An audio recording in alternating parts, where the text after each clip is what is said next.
friends, in our time together today, I'm going to introduce the tune, the Lilting Banshee. Now, we're on a journey together, and it's important for us to learn together. I never want to stretch us beyond our abilities, because being stretched beyond your abilities, if you don't pull back, is going to be very frustrating.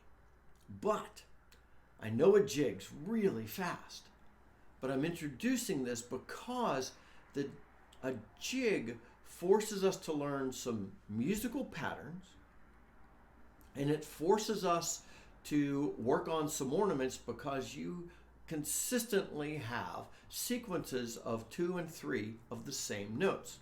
I know when I do the demonstration, I do a lot of tonguing on those, but we need to work on our cuts between some of those doubles. You can tongue it depending upon how you want to emphasize it. Remember, playing a tune is very personal. And if you're not playing for someone to dance, you're not playing with a group, you can play this as slowly as you need to work on your articulation, work on tone, work on jumping, and I'll talk about working on speed in a bit. I'll stand so you can see my hands. I'll provide a link so that you could download the music in tabs. We'll talk about any trouble spots, some ornamentation thoughts. But first, just want to remind us that the Lilting Banshee is a jig. And that means it's in 6/8 time. And there are 2 groups of 3 per measure. So you would actually count it if you're counting 1, 2, 1, 2, or 1, 2, 3, 1, 2, 3, 1, 2, 3, 2, 2, 3, 1, 2, 3, 2, 2, 3. And then the emphasis is going to be on that downbeat of the triplets.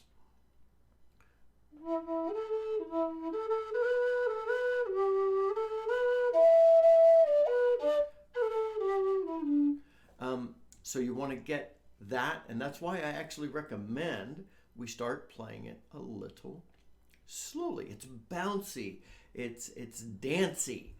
So emphasize the first beat of the triplets and feel like you're holding it momentarily, though it looks like it's written.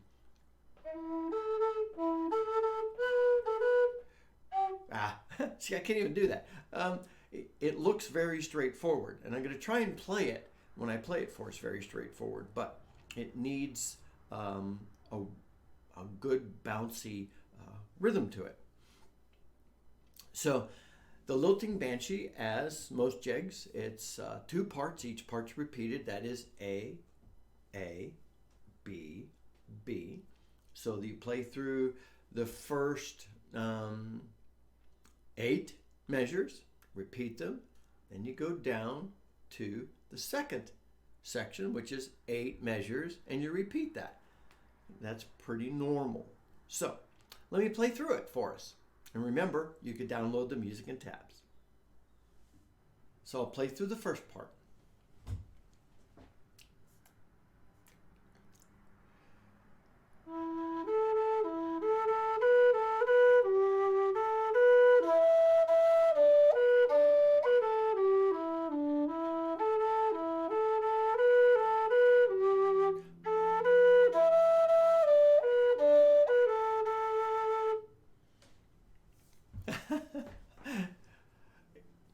When you look at the music, you're going to say, that's written a little more straightforward. And remember, it's a bouncy, dancey tune, so you're going to syncopate it just slightly differently. That's the first part. You repeat that.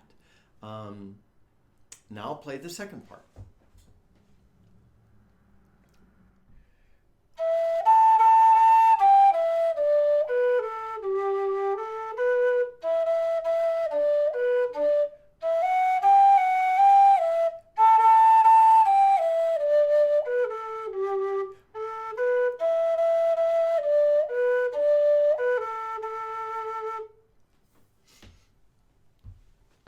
So I'm trying to hold the pattern of the tune, because otherwise I don't want us to learn it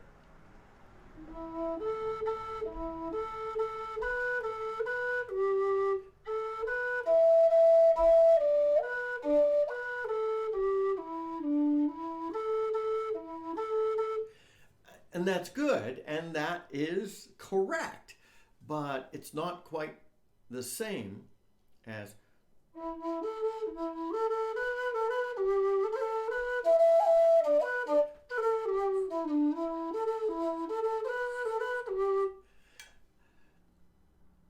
so it's important for us to get that kind of jiggy feel into it. I'll try and dial that back a little bit, and I'll play through the whole thing with repeats.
Actually, I think the biggest trouble spot is going to be deciding how to get that flow of a jig into the tune. And I say that speaking to us as beginner to low-level intermediate players. I know some of you have been playing longer than many of the rest of us. And you probably just naturally play this with the proper bouncy feel. It's almost as though you're, think of it, two ways might help. Think of it as though you're holding that first beat of each triplet, but not all of them. You're going to have to choose. And then you're just bouncing on the others.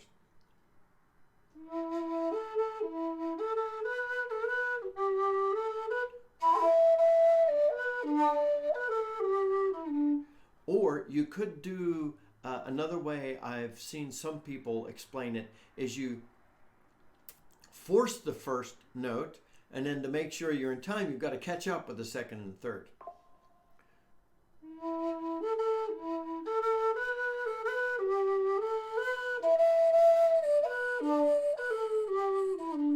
And you could just breathe out strongly on the first and tongue the next two just to get that pattern in, or cut between the second and third. A lot of these things will help. You're going to have to experiment. You know, we always talk about experimenting, right? This is where I've actually, rather than, and if you've heard me say this before, rather than listening to this with somebody playing on the whistle, I've gone to some groups playing it. I've gone to some people playing it on the flute, and also some traditional stringed instruments, and that's helped because it kind of pulls the whistle out of your brain and it gets the flow of the music into your brain. That helped me. It might not help you. You know, if you've got ideas on how you got the feel of a jig into your hands and into your breathing, please share them in the comments. We are a community helping each other learn to play.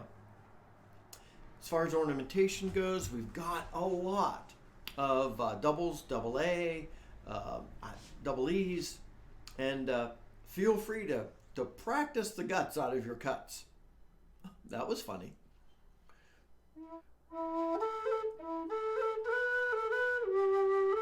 Okay, so you could do that.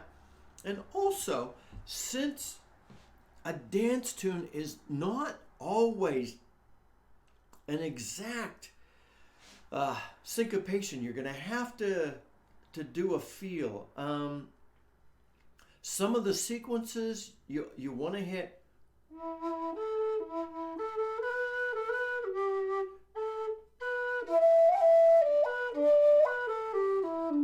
And others of them, see, you might just, like I did with that step down, you might play it straighter.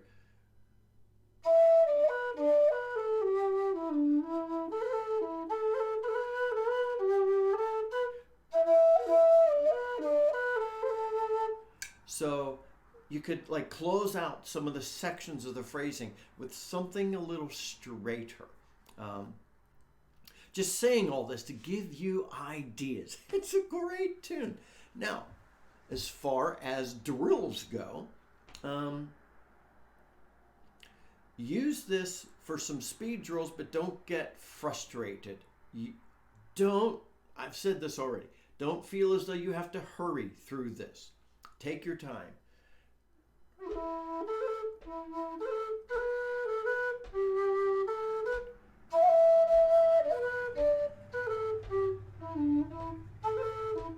Okay, take your time. Get the feel, get the flow. That is much more important than trying to go.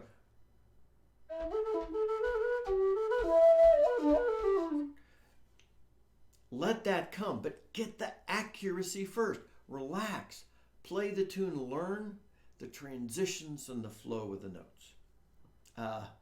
Just a little bit on the history of the tune. Well, that's a little bit. Well, it's a fairly old jig. It actually appears in print in O'Neill's 1907 copy of Dance Music of Ireland. And it's also called the Miller of Glanmire in that collection. Goes by quite a few names, as everything does. You know, things flow around the country. It's going to get called different stuff. It's a fun tune. Now, if it was in the 1907 collection, then that means that it was already popular and making its way around Ireland. And so it's a lot older than 1907. Anyway, it's a great tune, and we don't really know much else about it. I would like you, if you use the music in town tabs, download them. Otherwise, go back to the play along with Scott. Yes, I did syncopate it a little bit as I played it because I want you to start getting some of the feel, and I want to give you permission to be free to experiment with that.